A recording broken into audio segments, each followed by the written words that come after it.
Hi friends, welcome to our channel. இன்னைக்கு நம்ம செய்ய போற ரெசிபி என்னன்னு பாத்தீங்கன்னா chow chow காய் வச்சு ஒரு சூப்பரான கிரேவி எப்படி பண்றது இந்த வீடியோல பார்க்க போறோம். இந்த recipe white rice, chapati, dosa எல்லாத்துக்குமே சூப்பரா இருக்கும். இதுக்கு நான் ஒரு 100 கிராம் கடலைப்பருப்பு எடுத்து ஒரு அரை மணி நேரம் ஊற வச்சு எடுத்துக்கோங்க. தண்ணியை வடிகட்டிட்டு மிக்ஸி ஜார்ல சேர்த்திருக்கேன். இது கூட 1 டீஸ்பூன் அளவுக்கு சோம்பு, 2 பட்டை வத்தல், ஒரு சின்ன சைஸ் அளவுக்கு பெரிய வெங்காயம் கட் பண்ணிட்டு சேர்த்துக்கலாம். இது கூட ஒரு சின்ன சைஸ் அளவுக்கு chow chow காய் எடுத்து தோல் உரிச்சிட்டு இந்த மாதிரி பீசஸா கட் பண்ணிட்டு மிக்ஸி ஜார்ல சேர்த்துக்கோங்க. இது கூட தேவையான அளவுக்கு உப்பு சேர்த்துட்டு கொஞ்சம் கொரகொரப்பா இருக்கிற மாதிரி அரைச்சு எடுத்துக்கோங்க. இப்போ எல்லாத்தையும் அரைச்சு எடுத்தாச்சு. இதை நம்ம பொரிக்க போறோம். கடாயில தேவையான அளவுக்கு ஆயில் சேர்த்துட்டு நல்லா ஹீட் ஆனதுக்கு அப்புறமா சின்ன சின்ன போண்டாவா பொரிச்சு எடுத்துக்கலாம். 2 சைடும் பொன்னிறமா வந்துருச்சு. இதை எடுத்து தனியா வச்சுக்கிற போறோம். இதே நீங்க ஈவினிங் டயத்துல குழந்தைகளுக்கு ஸ்நாக்ஸா கூட செஞ்சு கொடுக்கலாம். நல்லா சாஃப்டா டேஸ்டா இருக்கும். இதுக்கு ஒரு கிரேவி ரெடி பண்ணிக்கிற போறோம். மிக்ஸி ஜார்ல ஒரு 12 பீஸ் அளவுக்கு முந்திரி பருப்பு சேர்த்திருக்கேன். இது கூட 2 துண்டு பட்டை, 1 அன்னாச்சி பூ, 3 பீஸ் கிராம்பு, 2 பீஸ் ஏலக்காய் சேர்த்துட்டு நல்லா நைஸாக அரைச்சி எடுத்துக்கோங்க. இதை பவுடர் பண்ணி எடுத்ததுக்கு அப்புறமா இது கூட அடுத்த பொருள் சேர்த்துக்கலாம்.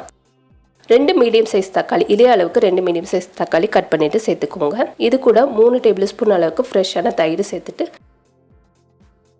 நல்லா நைஸ் விழுதா அரைச்சி எடுத்துக்கலாம். அடுத்து கடாய் ஹீட் பண்ணிட்டு தேவையான அளவுக்கு தேங்காய் எண்ணெய் சேர்த்துக்கோங்க. இல்லைன்னா கடலை எண்ணெய் கூட சேர்த்துக்கலாம். இந்த ரெசிபிக்கு ஆயில் கொஞ்சம் கூட சேர்த்துட்டிங்கன்னா டேஸ்ட் நல்லா இருக்கும். 10 பீஸ் அளவுக்கு புதினா இலைகளும் 2 பெரிய சைஸ் பெரிய வெங்காயம் கட் பண்ணிட்டு சேர்த்துருக்கேன். நல்லா கோல்டன் கலர் வர வரைக்கும் வதக்கிடுங்க. இந்த ரெசிபிக்கு வெங்காயம் நல்லா வதங்கினா தான் கிரேவி நல்லா டேஸ்டா இருக்கும். 1 டேபிள் ஸ்பூன் அளவுக்கு இஞ்சி பூண்டு பேஸ்ட் சேர்த்துட்டு அதே ஒரு 2 செகண்ட் நல்லா வதக்கியாச்சு. இப்போ நம்ம தக்காளி, பட்டை, கிராம்பெலாம் அரைச்ச விழுதையும் சேர்த்ததுக்கு அப்புறமா ஒரு 1/4 டீஸ்பூன் அளவுக்கு மஞ்சத்தூள்,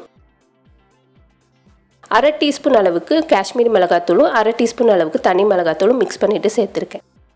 இது கூட 1/2 டீஸ்பூன் அளவுக்கு தனியாத்தூள் சேர்த்துட்டு இதையும் நல்லா சுருளை வதக்கிடலாம். இப்போ சுருளை வதங்கினதுக்கு அப்புறமா இது கூட தேவையான அளவுக்கு தண்ணி சேர்த்துக்கிற போகிறோம். பருப்பு ஊற வச்ச தண்ணி மிக்ஸி ஜாரில் கொஞ்சம் தண்ணி கலந்து சேர்த்துருக்கேன். இதில் தேவையான அளவுக்கு உப்பு சேர்த்துட்டு இன்னும் கொஞ்சம் கூட தண்ணி சேர்த்து நல்லா கொதிக்க விட்டுருங்க. நல்லா கொதிச்சதுக்கு அப்புறமா இதில் மூடி போட்டு ஒரு 15 நிமிஷம் நல்லா கொதிக்க விட்டுருங்க. அப்போ தான் கிரேவி நல்லா டேஸ்ட்டாக இருக்கும். எந்த அளவுக்கு கொதிக்க வைக்கிறீங்களோ அந்தளவுக்கு கிரேவி நல்லா டேஸ்ட்டாக வரும்.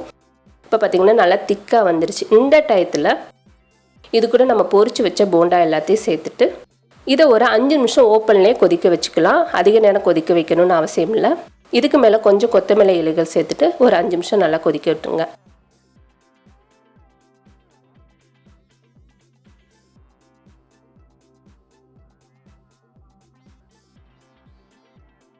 இப்போ டேஸ்டியான கிரேவி ரெடி ஆயிடுச்சு. இதே போல் நீங்களும் கண்டிப்பாக ட்ரை பண்ணி பாருங்கள். இந்த வீடியோ உங்களுக்கு பிடிச்சிருந்துச்சுன்னா லைக் பண்ணுங்கள், ஷேர் பண்ணுங்கள். மறக்காமல் நம்மளோட சேனலுக்கு சப்ஸ்கிரைப் பண்ணுங்கள். தேங்க்யூ.